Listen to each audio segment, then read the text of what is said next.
Good morning. आज topic है ठोसों में विद्युतीय गुणधर्म। अब तक हमने ठोसों के प्रकार, क्रिस्टलीय, उसके बाद में क्रिस्टल जालक, निबिड़ संकुलन और विभिन्न कोष्ठकों में कुल परमाणु संख्या, दो प्रकार की रिक्तियों का अध्ययन किया, ठोसों में अपूर्णताएं। अब आता है ठोसों में विद्युतीय गुण।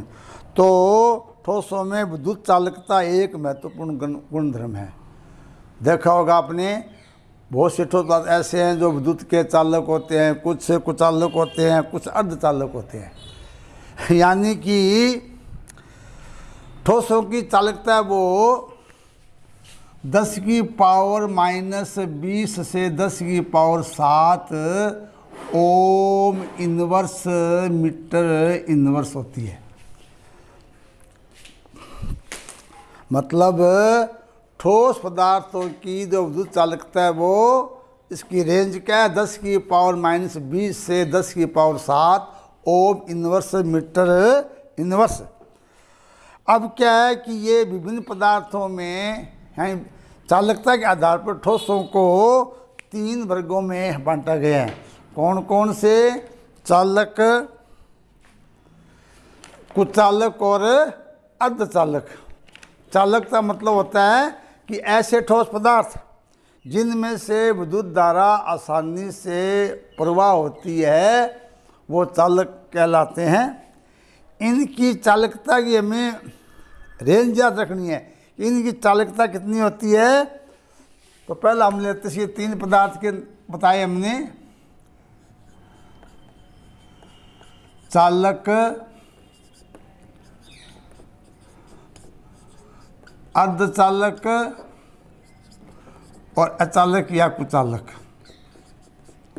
ये 3 ठोसों के विद्युत चालकता के आधार पर प्रकार है। अब इन तीनों में पहला आता है चालक। चालक ऐसे ठोस पदार्थ है जिनमें विद्युत धारा आसानी से प्रवाहित होती है। यद्यपि ये 2 प्रकार के होते हैं। एक ठोस ऐसे होते हैं जो केवल विलयन में ही धारा का प्रवाह करते हैं, उसका नाम दिया गया है विद्युत अपघट्य। जो धातुएं हैं वो इस वर्ग में आती है, क्योंकि ठोस अवस्था में ही धारा का विद्युत का प्रवाह होता है। और इसकी जो चालकता की जो मान है वो 10 की पावर 4 से 10 की power 7 ohm inverse meter inverse होता है। ये परीक्षा में पूछ लेते हैं कि चालक पदार्थों की विद्युत चालकता कितनी होती है। अब क्या है कि चालकता के आधार पर ठोस, इसके जो चालक ये ठोस होते हैं इसके भी 2 प्रकार है। एक होता है ठोस चालक और एक होता है विद्युत अपघटनी चालक। यानी ये चालक के 2 प्रकार हैं। एक होता है विद्युत अपघटनी, यानी ये तो होता है ठोस चालक। दूसरा होता है विद्युत अपघटनी घटनी। तो इसको हम धात्विक बोल देते हैं। धात्विक ठोस मतलब धात्विक, यानी धात्विक क्या होती है? ठोस होती है। तो यहाँ एक क्वेश्चन भी आ जाता है कि धात्विक चालक और विद्युत अपघटनी चालक में क्या अंतर है। धात्विक चालक तो क्या होती है, इसमें जो धारा है वो यहाँ अंतर में आ जाता है। जैसे धात्विक चालक सामने विद्युत अपघटनी चालक।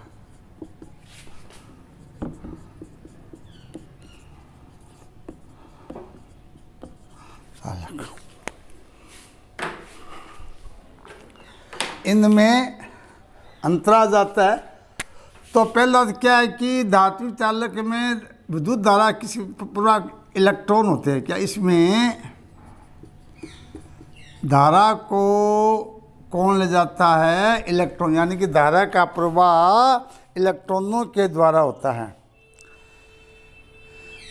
पहला क्या है कि धात्विक चालक में विद्युत धारा इलेक्ट्रॉनों के द्वारा प्रवाहित होती है, जबकि अपघटनी चालक में धारा का प्रवाह आयनों के द्वारा होता है, आयनों के द्वारा। जैसे ना जैसे CuSO4 है, ये क्या है, कॉपर आयन और सल्फेट आयन में टूट जाती है। अब ये आयन क्या करते हैं, धारा का प्रवाह करते हैं, इसलिए आयनों के द्वारा विद्युत धारा का प्रवाह होता है। दूसरा, धात्विक चालक में कोई परिवर्तन नहीं होता है, यानी रासायनिक परिवर्तन नहीं होता है, जबकि यहाँ अपघटनी चालक में रासायनिक परिवर्तन होकर पहले तो आयन बनते हैं और वो आयन विद्युत धारा को या आयनों को प्रवाहित करते हैं। तीसरा, ताप का प्रभाव। ताप वृद्धि से धात्विक चालक की जो चालकता है वो कम हो जाती है, क्योंकि जब ताप बढ़ाएंगे तो उसमें परमाणुओं में कंपन बढ़ जाते हैं, यानी कि प्रतिरोधकता, परमाणु जो कंपन होगा कुछ ऊर्जा वो नष्ट हो जाती है। इसलिए ताप वृद्धि से धात्विक चालक की चालकता का मान कम होता है, जबकि अपघटनी चालक में ताप वृद्धि से चालकता में वृद्धि होती है। इतना ताप ज़्यादा होगा, आयनों की गति भी अधिक होगी। चौथा इसमें उदाहरण आ जाएगा, यहाँ तो से Ag है, Cu है, Al है, Fe, ये तो क्या है, धात्विक चालक है। यहाँ कॉपर सल्फेट, KCl, K2SO4 आदि के जलीय विलयन, क्योंकि अब ये प्रश्न में आ जाता है, विद्युत अपघटनी चालक केवल विलयन में ही धारा का प्रवाह करते हैं, ठोस में आ जाता है कि ठोस कॉपर सल्फेट विद्युत का कुचालक होता है, जबकि गलित या विलयन अवस्था में विद्युत का चालन क्यों करता है। तो कारण यही है कि ठोस कॉपर सल्फेट में जो आयन है वो एक दूसरे से प्रबल आयनिक बंध के द्वारा बंधे होते हैं, स्वतंत्र नहीं होते हैं। लेकिन गलित अवस्था या विलयन में ये आयन क्या होते हैं, पृथक होते हैं और वो ही धारा प्रवाह में सहायक होते हैं। तो यहाँ दो क्वेश्चन अलग से बन जाते हैं, एक तो धात्विक चालक और अपघटनी चालक में अंतर, दूसरा इन चालकों पर ताप का प्रभाव, और तीसरा ठोस अवस्था में अपघटन जो कॉपर सल्फेट है वो अचालक होता है, जबकि विलयन में विद्युत का चालक। ये तीन क्वेश्चन है, इनमें क्वेश्चन बोर्ड में अक्सर पूछ लिया जाता है। तो ये था चालक के बारे में। तो चालक की इसकी हमने क्या बताई कि 10 की पावर 4 से 10 की पावर 7 ओम इनवर्स और मीटर इनवर्स है। अब आता है अर्धचालक, यानी ये ऐसे पदार्थ है जिनकी चालकता दोनों यानी चालक और कुचालक के मध्य की होती है। मतलब सामान्य ताप पर ये भी उष्मा के अचालक ही है, कुचालक ही है।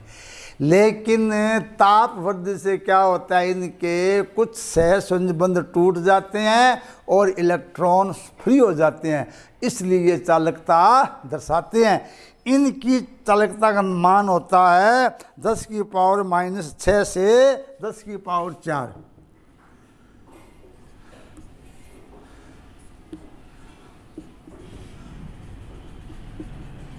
ओम इनवर्स मीटर इनवर्स, ये चीज़ में याद रखनी है। और तीसरा है कुचालक, जिनमें हम धारा का प्रवाह कर ही नहीं सकते, और इसकी जो 10⁻⁻20 से 10⁻10 यानी इस रेंज में होती है, इस कारण ये धारा का प्रवाह नहीं करते। तो यहाँ एक तो इन तीनों पदार्थों की विद्युत चालकता का मान पूछ लेते हैं, क्योंकि इसमें एक नंबर का एक क्वेश्चन आता है, तो उसमें आ जाता है कि चालक, अचालक, कुचालक की विद्युत की मतलब की चालकता या चालकता होता है, तो इन तीनों मानों को याद रखेंगे। तो ये था ठोसों में चालकता या विद्युतीय गुण। अब इसमें क्या है, धातुओं में जो चालकता है उसके, इसमें एक बैंड सिद्धांत के आधार पर चालकता दी हुई है। एक आगे दिया हुआ है बैंड सिद्धांत या MOT सिद्धांत, MOT अणु कक्षक सिद्धांत, कैसे कहते हैं, तो कहते हैं इसको कहते हैं वो बैंड, हाँ बैंड सिद्धांत, बैंड जी कैसे, हाँ बैंड सिद्धांत, बैंड सिद्धांत। इसके आधार पर पूछ लेते हैं कि बैंड सिद्धांत के आधार पर या अणुकक्षक सिद्धांत के आधार पर धातु, अधातु या चालक, अचालक, अर्धचालक की व्याख्या कीजिए। अब बैंड सिद्धांत आपने प्लस ये आपके फर्स्ट केमिस्ट्री में आएगा। ये सिद्धांत ये कहता है कि जब आप जानते हो धातु में क्या होते हैं, परमाणु कक्षक होते हैं, और ये आपस में मिलकर क्या बनाते हैं, अणुकक्षक बनाते हैं। अणुकक्षक सिद्धांत ये कहता है कि जब दो परमाणु कक्षक मिश्रित होते हैं तो दो प्रकार के अणुकक्षक बनाते हैं, आबंदी अणुकक्षक और प्रति-आबंदी अणुकक्षक। अब क्या है कि धातु एक क्रिस्टल में अनेकों लाखों परमाणु होते हैं, तो लाखों परमाणु आपस में संयोग करके डबल अणुकक्षों का निर्माण करते हैं, और एक बैंड, जैसे किताब के पेज होते हैं, ऐसे क्या है पेज पर पेज या इस पर रख कर एक बैंड बन जाता है, इसे नाम दिया गया बैंड सिद्धांत। तो इसके आधार पर भी चालक या धातु, अर्धचालक और अचालक की व्याख्या की गई है। पहले आपको ये समझना है कि बैंड होते क्या, देखिए इसमें बैंड सिद्धांत में 3 प्रकार के बैंड बनते हैं।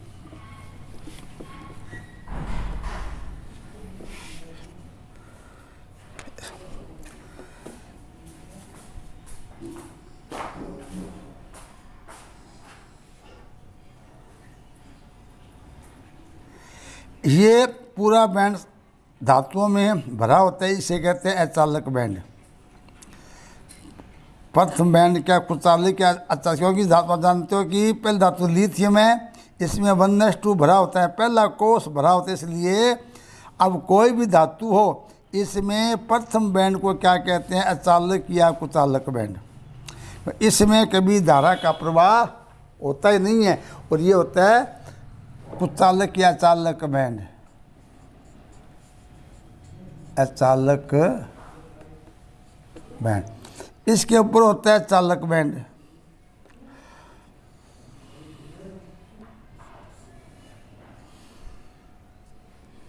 ये क्या पूरा हो सकता है और आधा भी हो सकता है, ये बैंड आधा पूरा हो सकता है।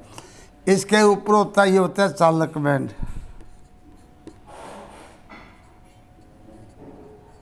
और एक होता है उपरिक्त बैंड। इस प्रकार 3 प्रकार के बैंड हैं।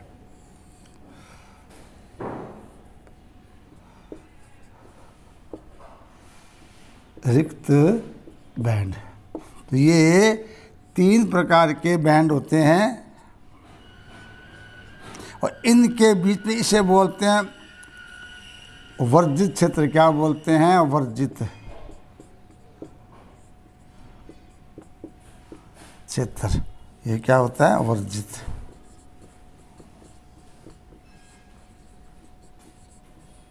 ये है वर्जित क्षेत्र। अब इनमें इसके आधार पर क्या हम धातु, अर्धचालक और चालक की व्याख्या करते हैं। पहले है धातु, ये क्या यहाँ लेते हैं? पहले धातु। धातु में क्या होता है कि अचालक बैंड तो भरा ही होता है, लेकिन ये जो चालक बैंड है ये क्या होता है? अर्धपूर्ण होता है। क्या होता है? अर्धपूर्ण होता है। इस कारण इसमें जो इलेक्ट्रॉन है वो घूमने के लिए क्या होते हैं? स्वतंत्र होते हैं। इसलिए धातु में क्या होती है? विद्युत की चालक होती है।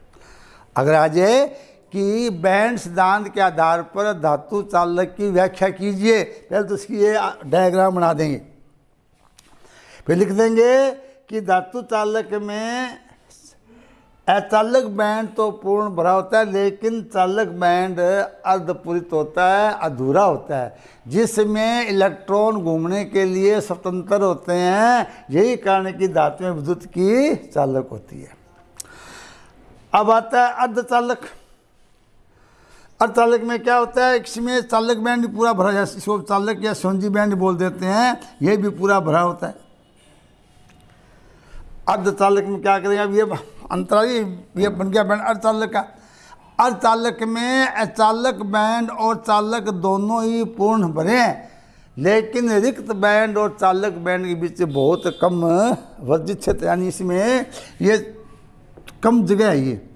इस कारण क्या होता है? इसको जब थोड़ा गर्म करते हैं तो यहाँ के इलेक्ट्रॉन क्या इस बैंड में प्रवेश कर जाते हैं।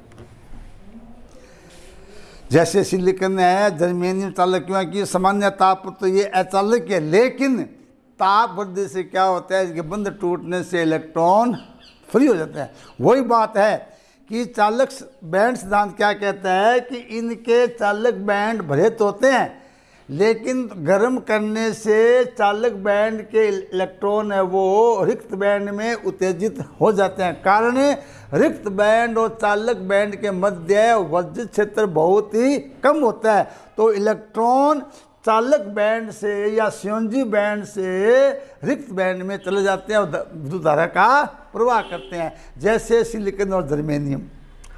अब आता है अचालक। अचालक में क्या होता है? इसको हम काफ़ी ऊपर बना देंगे, रिक्त बैंड को बहुत ऊपर बनाएंगे। दो बैंड सेम रहेंगे, रिक्त बैंड यहाँ बनाएंगे इसका, ऐसा।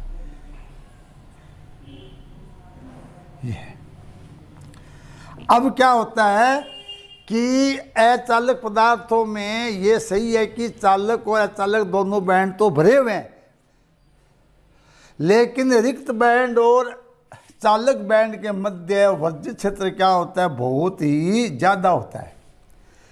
इस कारण इनको गर्म करने पर भी संयोजी या चालक बैंड के इलेक्ट्रॉन रिक्त बैंड में प्रवेश नहीं कर पाते, अतः यह अचालक पदार्थ होते हैं। तो उदाहरण आ जाएगा, कार्बन है, रबड़ है, प्लास्टिक है, अचालक में आ जाएंगे।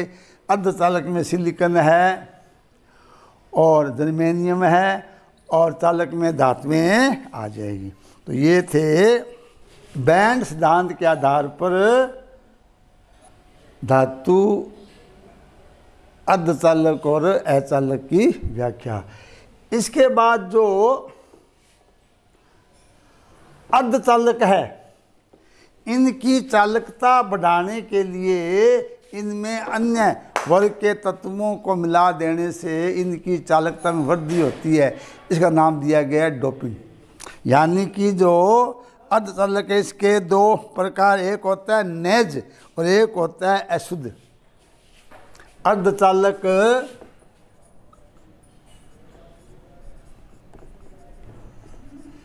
एक तो होता है नेज और एक होता है अशुद्ध, जिसको डोपिंग बोलते हैं। मतलब नेज का मतलब होता है शुद्ध, और वो एक होता है अशुद्ध या डोपिंग, अशुद्ध या डोपिंग अर्धचालक।